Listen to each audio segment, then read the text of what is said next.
로마서 7장 1절에서 6절까지의 말씀을 오늘은 살펴볼 것입니다. 사도 바울은 로마 교회의 성도들에게 오직 믿음으로 말미암아 의로워지는 도, 이러한 진리에 대하여서 교훈을 하고 있습니다. 당시 로마 교회에는 이러한 진리를 그릇되게 이해하고 있는 두 부류가 있었습니다. 그 중에 하나는 예수 믿어서 구원받는 것 아니냐, 행위가 전혀 개입될 여지가 없는 것 아니냐, 그러니 나는 예수 믿는 자이니까 이제는 아무렇게 살아도 된다. 죄를 지어도 상관이 없다. 그래서 죄의 종으로서 살아도 된다 하는 이런 쾌락주의에 치우친 그런 사상을 가진 자들이 있었습니다. 어느 교회나 있었어요. 초대교회 당시에. 바울이 우리가 지난주에 살펴본 본문까지 그 내용을 해서 그들을 강력하게 규탄을 했죠. 죄가 더한 것에 은혜가 더욱 넘쳤나니 라고 하면서, 이 말은 은혜 더 받으려고 죄 더 지어라 이런 게 아니다. 자신이 얼마나 추악한 죄인인지를 깨달으면 깨달을수록 그럼에도 불구하고 나의 죄를 사해 주신 하나님의 은혜가 얼마나 더 큰지, 깊이 있는지, 그래서 깨닫게 되기에 그 은혜를 더 주목하게 되고 더욱더 감사하고 영광을 올리게 될 것 아니냐. 내가 죄인이라는 사실을 깨달을수록 하나님께 더 크게 영광을 올리게 된다. 이 의미인 거지. 은혜를 더 받으려면, 죄가 더한 것에 은혜가 더 넘쳤다니까 은혜 더 받으려면 죄 더 지어도 되겠다, 이런 말이 아니다. 분명히 바울이 단언을 하였습니다. 그리고 또 한 가지 잘못된 부류가 우리가 이미 개략적으로 살펴본 바 있는데, 구원을 얻기 위해서는 믿음만 가지고 하면 안 되고 율법도 지켜야 된다 하는 부류예요. 그것이 좀 약화되어 나타난 것이, 율법으로 구원 안 받는다 하지만 그래도 할례는 받아야 돼, 이렇게 주장하는 자들이 많이 있었죠. 그래서 오직 예수 믿어서 구원받는 건 맞는데 율법도 지켜야 돼, 이러는 거예요. 그러니까 말이 앞뒤가 안 맞죠. 율법주의자들이, 그러니까 유대교를 베이스로 하는 그런 사상을 가진 자들이 초대교회 내에 많이 있었던 것입니다. 바로는 이제 앞에서 죄를 한 번은 짓고 살아도 된다, 믿음으로 구원받았으니까, 이런 자들에 대해서는 강력하게 규탄을 했고요. 그런 내용은 정리가 됐고 끝났고, 이제 예수 믿지만 율법도 지켜야지 구원을 받는다, 이렇게 말하는 자들, 율법주의자들에 대하여서 구체적으로 반박을 시작을 합니다. 1절에서 3절까지를 함께 읽겠습니다. 형제들아, 내가 법 아는 자들에게 말하노니 너희는 율법이 사람의 살 동안만 그를 주관하는 줄을 알지 못하느냐? 남편 있는 여인이 그 남편 생전에는 법으로 그에게 매임받으나 만약 그 남편이 죽으면 남편의 법에서 벗어났느니라. 그러므로 만일 그 남편 생전에 다른 남자에게 가면 음부라 이르되 남편이 죽으면 그 법에서 자유케 되나니 다른 남자에게 갈지라도 음부가 되지 아니하느니라. 바울은 율법에 대하여서 어떤 입장을 가져야 하는가에 대해서 설명하기 위해서 결혼관계를 비유로 들었습니다. 그러니까 비유로 설명하면은 이해하기가 훨씬 쉽잖아요. 율법과 사람의 관계를 결혼관계로 빗대어 설명했어요. 1절을 보니까 너희는 율법이 사람의 살 동안만 그를 주관하는 줄 알지 못하느냐 했어요. 이것은 사람이 살아있는 동안에만 율법의 지배를 받는다, 이런 의미입니다. 이것이 어떻게 이제 논리 전개에 중요한 역할을 차지하는지 이후에 나옵니다.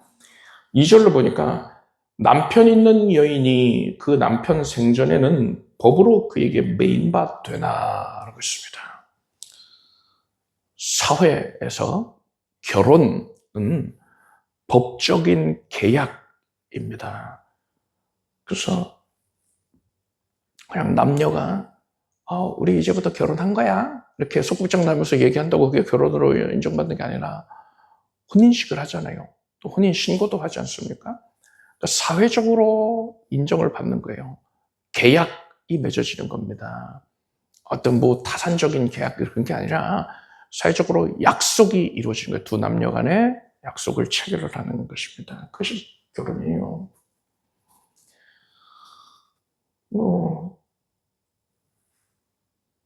아내는 지금 아내를 중심으로 얘기를 할 겁니다. 왜냐하면 아내가 우리 자신을 의미하기 때문에 아내의 입장에서 많이 얘기가 이루어질 거예요. 아내는 이 결혼 계약으로 인하여서 남편이 살아있는 동안에는 법적으로 남편에게 매여 있게 됩니다. 여기서 매인바 된다라고 바울이 설명했는데 이것은 법적인 의무와 책임 아래에 놓여 있다라는 뜻이에요. 아내는 결혼으로 인하여서 남편에게 순종해야 하고요. 남편의 권위 아래에 있어야 하고 남편과의 그 결혼 관계를 지켜야 할 의무가 있었습니다. 남편도 마찬가지인데 지금 아내를 중심으로 계속 얘기할 겁니다. 바울이 말한 이러한 결혼 생활의 비유에서 아내가 우리 자신이라 하면 이 남편은 뭡니까? 율법을 의미하는 거예요. 사람과 율법이 너무나도 밀접한 관련을 맺고 있기 때문에 이것을 남편과 아내로 비유를 하였던 것입니다. 그런데 이 남편으로 비유된 율법은 자상하고 너그럽고 따뜻한 그런 남편이 아니었어요. 사랑이 없고 무자비하며 대단히 엄격한 남편이었습니다. 이런 결혼 관계라면은 아내에게 있어서 이런 남편은 자유를 올가매는 굴레라고 볼 수 있습니다. 율법은 사람에게 이것을 해라, 저것을 하지 말아라, 이것을 지켜라, 저것을 버려라 이렇게 끊임없이 요구합니다. 그런 요청에 대하여 사람은 따르기 위해서 애를 쓰지만 항상 부족하기만 해요. 게다가 죄가 틈만 나면 사람의 약점을 파고듭니다. 그래서 율법을 어기게 만들고 그래서 죄책감과 정죄감으로 끊임없이 사람을 짓누릅니다. 그래서 율법 아래에 놓인 인생은 감옥에 갇혀 있는 것과 같은 겁니다. 자유는 일절 없고 기쁨도 없고 소망도 없고 그저 율법의 굴레에 갇혀서 신음하고 있는 거예요. 이것은 율법이 가져다주는 절망적인 그런 현실이다 할 수 있는 겁니다. 그런데 바로 이때에 놀라운 반전이 일어났습니다. 바울은 2절의 하반절을 보면은요, 만일 그 남편이 죽으면 남편의 법에서 벗어났느니라 했어요. 그토록 무자비했던 남편이 죽는 순간 이 아내는 남편과의 그 법적인 관계가 완전히 종료가 되는 겁니다. 사회적으로 종료가 돼요. 아내는 이제 남편으로부터 법적으로 자유로운 존재가 되어서 억압과 속박을 벗어나서 자유를 누릴 수 있게 되는 겁니다. 바울은 여기서 자유를 얻게 된 아내의 상태를 설명하기 위해서 남편이 죽었다 이렇게 설명을 했지만 영적인 그런 상황을 정확히 묘사하기 위해서는요, 실제로는 아내가 죽은 겁니다. 아내가 죽음으로써 남편과의 결혼 관계가 종료되었다라고 보는 것이 합당하죠. 그런데 그럼 죽어서 자유를 누린다 하면은 이게 설명을 할 때에 로마 교회 성도들이 신앙이 연약한 이들인데 그들이 이해하기가 어려우니까 자유를 누리는 아내의 상태를 설명하기 위해서 남편이 죽었다라고 설명을 한 것뿐입니다. 갈라디아서 2장을 보니까 내가 율법으로 말미암아 율법을 향하여 죽었나니 이는 하나님을 향하여 살려 함이니라. 내가 그리스도와 함께 십자가에 못 박혔나니 그런즉 이제는 내가 산 것이 아니요 오직 내 안에 그리스도께서 사신 것이라 했습니다. 우리는 예수 그리스도의 대속의 은혜를 믿음으로써 우리 영혼은 어떻게 됐다고 했습니까? 2000여 년 전에 예수 그리스도께서 십자가에 달리셨을 때 예수와 연합이 되었기 때문에 우리도 그 안에 들어간 거예요. 예수께서 숨을 거두실 때 우리도 함께 죽은 겁니다. 우리의 옛 자아가 그렇게 죽은 거예요. 그리고 이러한 죽음을 통해서 우리는 율법과의 법적인 관계가 완전히 종료가 된 거예요. 죽었기 때문에 관계가 청산이 됐습니다. 그래서 율법은 더 이상 우리를 정죄할 권세가 없어요. 우리를 속박할 힘도 없습니다. 예수 그리스도를 믿는 믿음, 그 대속을 믿는 믿음이 율법이라는 감옥, 그 감옥의 문을 여는 열쇠가 된 겁니다. 그래서 이렇게 율법으로부터 비로소 자유를 얻게 된 사람은 어떠한 삶을 살게 됩니까? 3절을 보니까요. 그러므로 만일 그 남편 생전에 다른 남자에게 가면 음부라 이르되 남편이 죽으면 그 법에서 자유케 되나니 다른 남자에게 갈지라도 음부가 되지 아니하느니라 했습니다.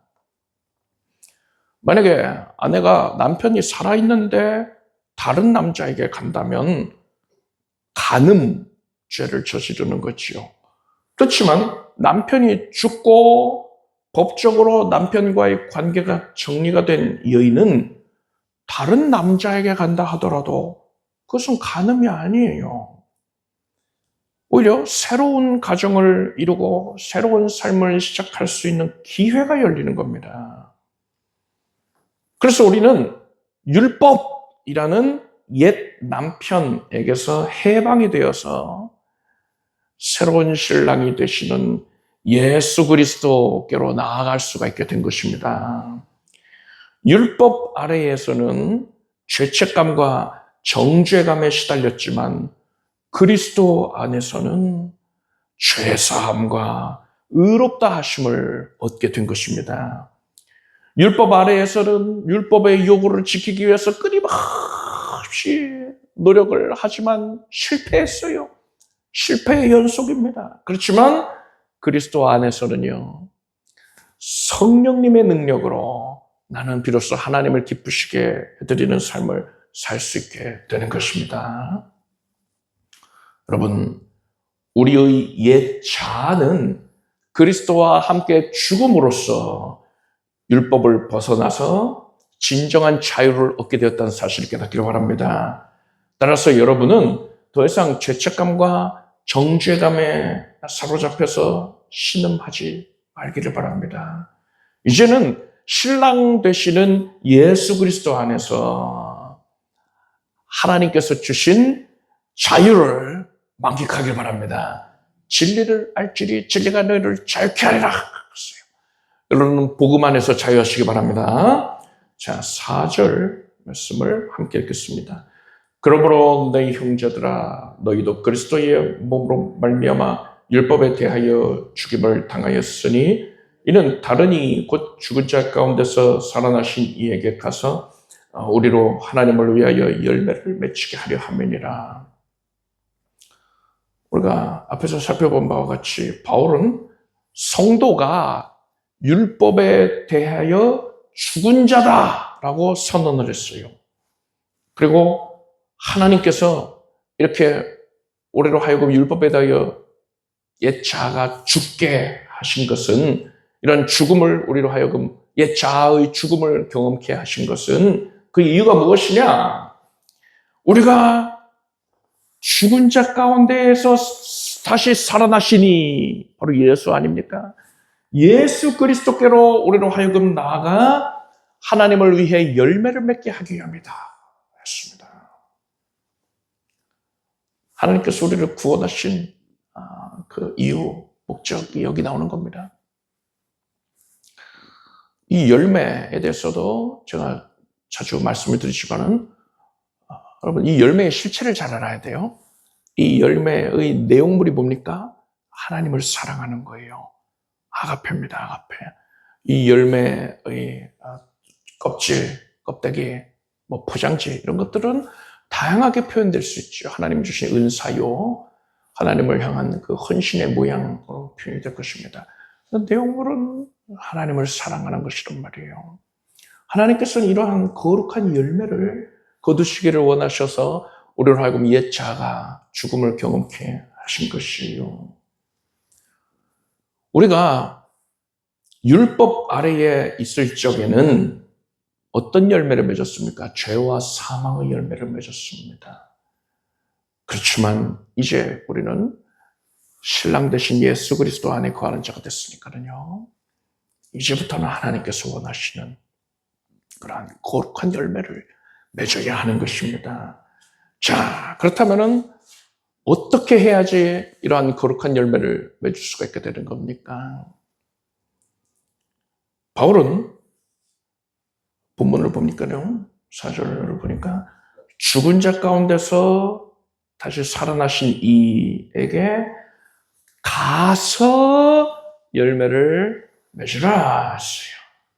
우리는 예수 그리스도께로 나아갈 때에 비로소 열매를 맺게 되는 겁니다. 방향성이 분명해요. 예수님을 향해서 가까이 다가갈 때 열매를 맺는 겁니다. 멈춰서 있을 때 아니에요.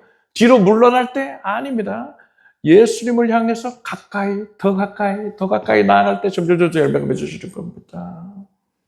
예수께 나아간다는 것은 예수 그리스도와 교제를 한다는 것이에요. 또 멈춰서 있거나 뒤로 물러나는 것이 아니니까요. 그 교제가 그치지를 않는 겁니다. 끊임없이 예수께 나아가는 거예요. 그럴 때 열매가 맺어집니다. 슬픈 일을 만나도 예수님께 나아가야 되고요. 기쁜 일을 만나도 예수님께 나아가야 되는 겁니다. 사이가 안 좋은 부부 사이라면은 그러면은 각방을 쓸 수 있지요. 반면에 사이가 무척 좋은 부부라면 떨어져서 지내지를 않습니다. 무슨 일이 있건 간에 아내는 남편에게 가까이 다가갔고 남편은 아내에게 다가가는 겁니다. 슬픈 일이 있어도 그래 하는 것이고 기쁜 일이 있어도 그래 한단 말이에요. 그것이 사랑의 표현인 것입니다. 우리도 항상 어떤 상황에 처하여 있건 간에 지속적으로 예수 그리스도께 나아가야 합니다. 그래서 예수님과의 깊이 있는 영적 교제를 항상 더욱더 깊이 있는, 더 가까운, 더 친밀한 교제를 추구할 때에 하나님께서 원하시는 거룩한 열매가 맺어지게 되는 겁니다. 예수 그리스도를, 신랑 되신 예수 그리스도를 늘 사모하십시오. 예수님을 항상 찾고 예수님과 깊이 교제를 나누기를 힘쓰는 우리가 되길 바랍니다. 5절과 6절을 우리가 함께 읽겠습니다. 우리가 육신에 있을 때에는 율법으로 말미암는 죄의 정욕이 우리 지체 중에 역사하여 우리로 사망을 위하여 열매를 맺게 하였더니 이제는 우리가 얽매였던 것에 대하여 죽었으므로 율법에서 벗어났으니 이러므로 우리가 영의 새로운 것으로 섬길 것이요 의무는 묵은 것으로 아니할지니라. 바울은 5절에서 우리가 육신에 있을 때에는 이라고 했습니다. 이 말은 오늘날의 우리들처럼 육신을 입고 있는 이 상태를 의미하는 게 아니에요. 이거는 이 세상에 생존해 있는 상태잖아요. 또 예수님이 재림하시기 전까지는 살아있는 성도들은 다 육신을 입고 있잖아요. 이런 상태 자체를 얘기하는 게 아닙니다. 바울이 사용하는 육신이라는 단어는 주로 하나님을 떠나서 죄의 지배 아래에 놓여 있는 타락한 인간의 본성, 그러니까 앞에서 제가 옛 자라고 표현하지 않습니까? 그런 옛 자를 가리킬 때의 육신이라고 자주 표현하였습니다. 여기도 마찬가지인 거예요. 그래서 육신에 있을 때라는 것은 우리가 예수 그리스도를 영접하기 이전의 상황을 얘기하는 겁니다. 성령님의 인도하심을 받지 못하고 자기 중심적인 욕망과 죄의 본성에 이끌려 살아가던 그러한 과거의 삶을 말하는 겁니다. 이 시기에 우리의 삶은 율법이라는 굴레에 갇혀 있었습니다. 율법은 거룩한 하나님의 말씀이에요. 의로운 말씀입니다. 율법 자체는 거룩하고 흠이 없어요.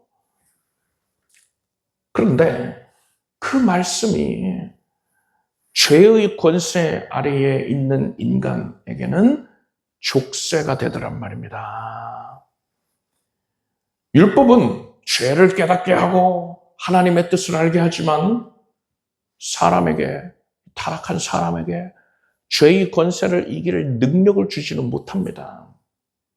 오히려 율법은 죄의 욕망을 더 자극하고 죄책감과 정죄감에 시달리게 만든단 말입니다. 율법의 역할은 거울과 같다 할 수 있어요. 내 얼굴이 지저분할 때 거울을 봐야지 내가 지저분하다는 걸 알잖아요. 어디에 뭐가 묻었구나 할 수 있잖아요. 그런데 거울이 나의 그 더러움을 씻어줄 수 있습니까? 못 씻어요. 내가 더럽다는 것을 깨닫게 해줄 뿐이지 나를 씻지는 못한단 말입니다. 그저 나의 더러움을 분명하게 드러내기 때문에 나에게 절망감을 안겨줄 뿐인 것입니다. 5절 말씀을 계속해서 보니까 율법으로 말미암는 죄의 정욕이라고 했습니다. 아니, 율법으로 죄가 말미암는다니? 이게 무슨 말입니까? 율법은 거룩하고 선한 것인데 하나님의 말씀인데 어떻게 율법이 그 거룩한 말씀이 죄의 정욕을 일으킬 수 있다 이렇게 표현을 하는 겁니까? 사람이 악해서 그래요. 하나님께서 아담과 하와에게 동산 각종 나무의 실과는 네가 입으로부터 동산 중앙에 있는 선악을 알게 하는 나무의 실과는 먹지 말라. 네가 먹는 날에는 정령 죽으리라 하셨습니다. 이러한 금기사항이 선언이 되니까 아담과 하와가 저건 절대로 안 먹을 거야. 관심도 안 가질 거야. 이랬습니까? 아니죠. 더 관심이 가는 거예요. 도대체 어떤 열매길래 그러나? 하나님과 같이 눈이 밝아져서 선악을 분별하게 될 줄 하나님이 아심이라. 이렇게 뱀이 꼬드기니까는 그렇구나. 그래서 보암직도 하고 먹음직도 하다. 그랬단 말입니다. 하나님이 금하신 것을 사람이 이렇게 더 관심을 갖게 돼요. 율법은 죄를 금지합니다. 그런데 사람은 연약하기 때문에 금지된 것에 오히려 더 강렬한 욕구를 갖게 됩니다. 아담과 하와가 타락하기 전에도 그랬는데 타락하고 나니까 더 그런 거예요. 이것은 절대로 율법이 악하기 때문이 아닙니다. 율법은 지극히 거룩하고 선해요. 문제는 사람이 타락한 본성으로 인하여서 율법의 그 선한 의도를 왜곡하고 율법을 죄를 짓는 도구로 사용하는 데 있는 겁니다. 그래서 율법으로 말미암는 죄의 정욕이라고 바울은 선언을 한 거예요. 이어서 바울은 우리로 사망을 위하여 열매를 맺게 하였더니 그랬습니다. 율법으로 말미암아서 죄의 정욕이 활발하게 활동을 한 그 결과가 어떻게 됩니까? 사람은 사망을 위해 열매를 맺게 되는 겁니다. 여기서 사망은 단순하게 육체의 죽음만을 의미하는 게 아닙니다. 영의 죽음을 포괄하고 있어요. 영의 죽음이 뭡니까? 하나님과의 단절입니다. 하나님과 교제가 단절된 거예요. 단절된 상태로 사망을 맞으면 어떻게 됩니까? 영원한 심판과 멸망을 당하게 되잖아요. 그래서 바울이 말하는 사망이라는 것은 육신의 죽음뿐 아니라 영의 죽음, 더 나아가서 영벌, 심판까지도 포함하는 개념이에요. 즉, 율법 아래서 죄의 종 노릇하며 살아가는 사람은 결국에는 영원한 사망으로 귀결이 된다는 겁니다. 그런데 이렇게 비참한 상황이었는데 6절 말씀에서 큰 반전이 일어납니다. 우리가 이미 살펴보았던 내용이 있지요. 이제는 우리가 얽매였던 것에 대하여 죽었으므로 율법에서 벗어났으니 이러므로 우리가 영의 새로운 것으로 섬길 것이요 의문의 묵은 것으로 아니할지니라. 앞서 우리가 살펴봤듯이 우리는 예수 그리스도의 대속의 은혜를 믿음으로써 예수께서 십자가에 달려 죽으실 때에 우리도 그 안에서 죽었어요. 우리 옛 자아가 죽었단 말입니다. 그래서 우리는 율법에서 벗어나게 됐고 이제는 더 이상 율법이 아니라 영의 새로운 것으로 하나님을 섬기는 삶을 살게 되었다는 겁니다.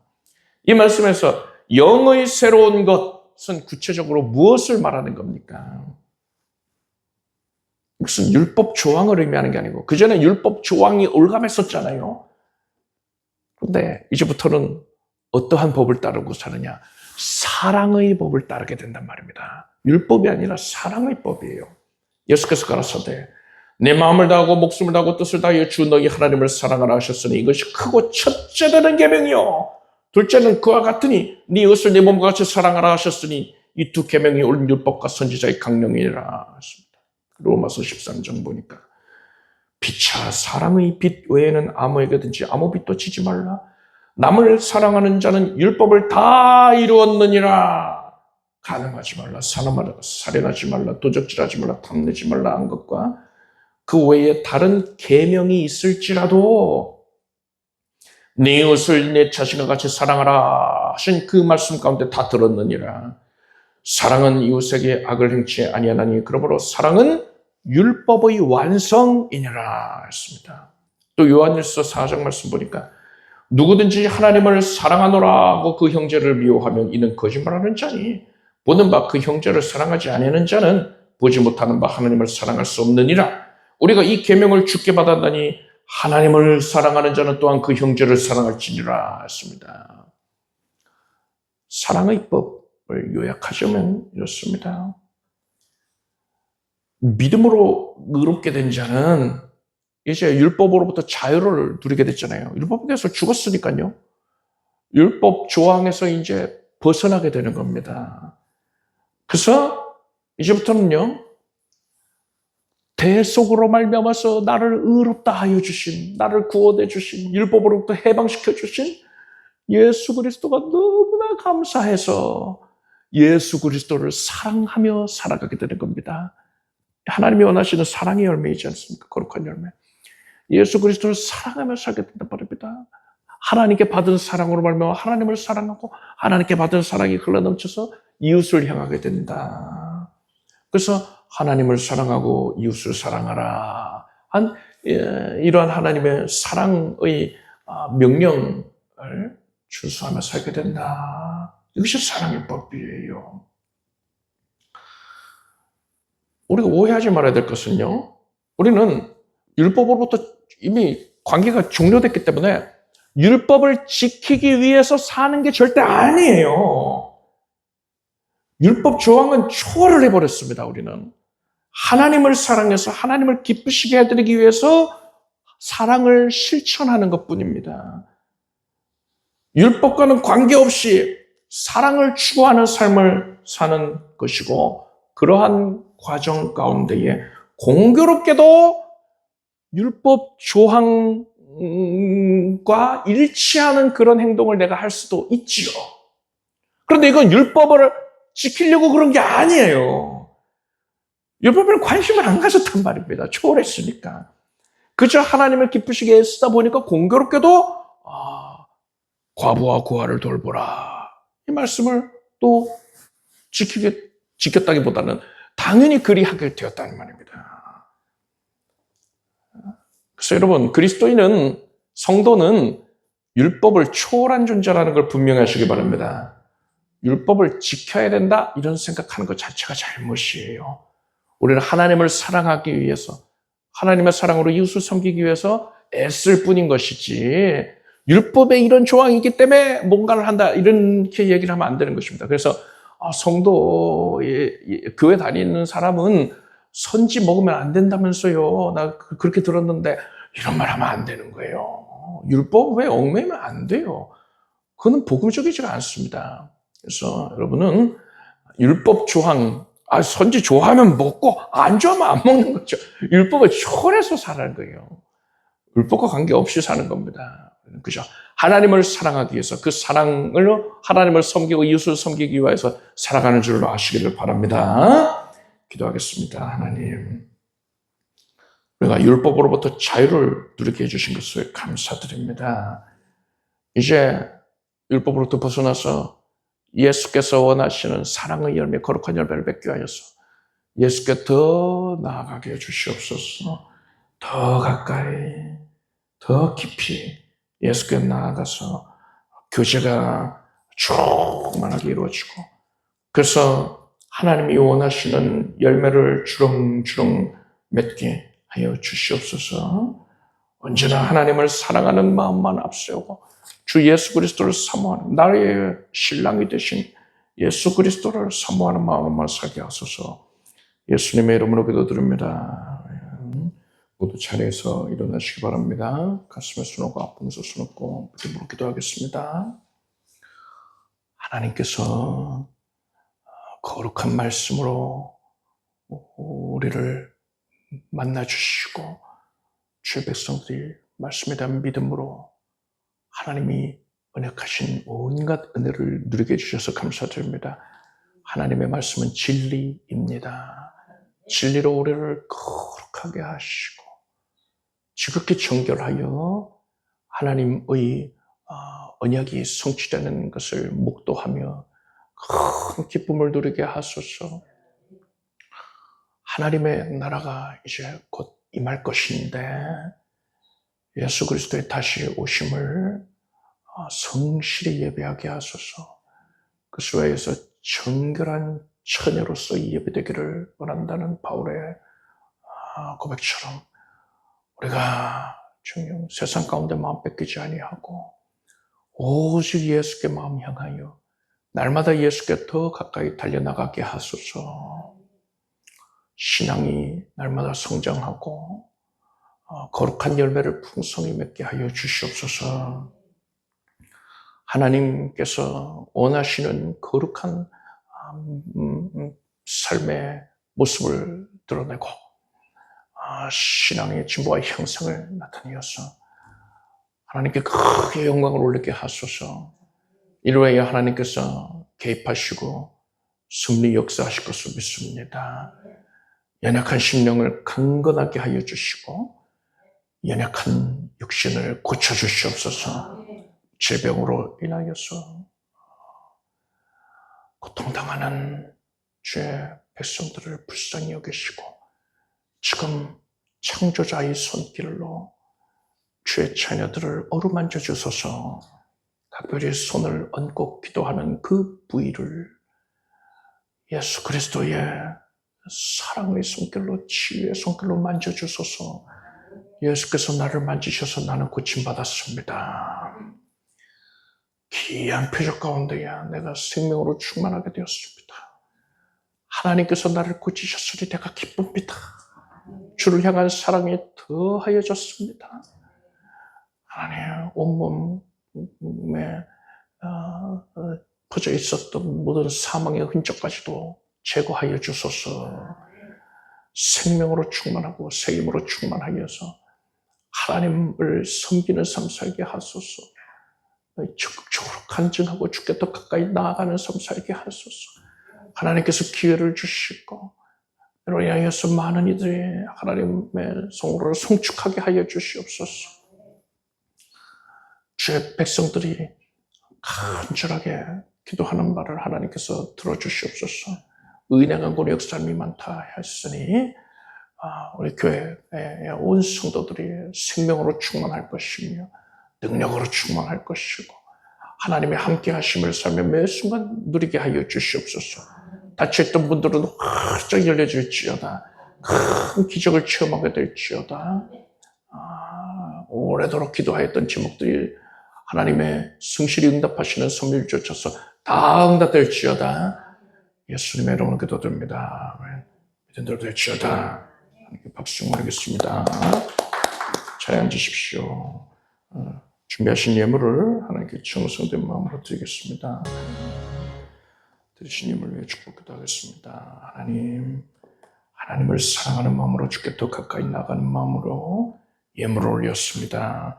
하나님께서 아름답게 여기시고 거두어 주심을 믿습니다. 주의 백성들은 날마다 기쁨과 찬미의 제목이 끝없이 넘쳐나게 주시옵소서. 예수님의 이름으로 기도드립니다. 우리 주 예수 그리스도의 은혜와 하나님 아버지의 사랑과 성령님의 교통하심이 수협에 함께하는 사랑하는 성도들 위해 영원토록 함께 없시기를 축원합니다. 아멘.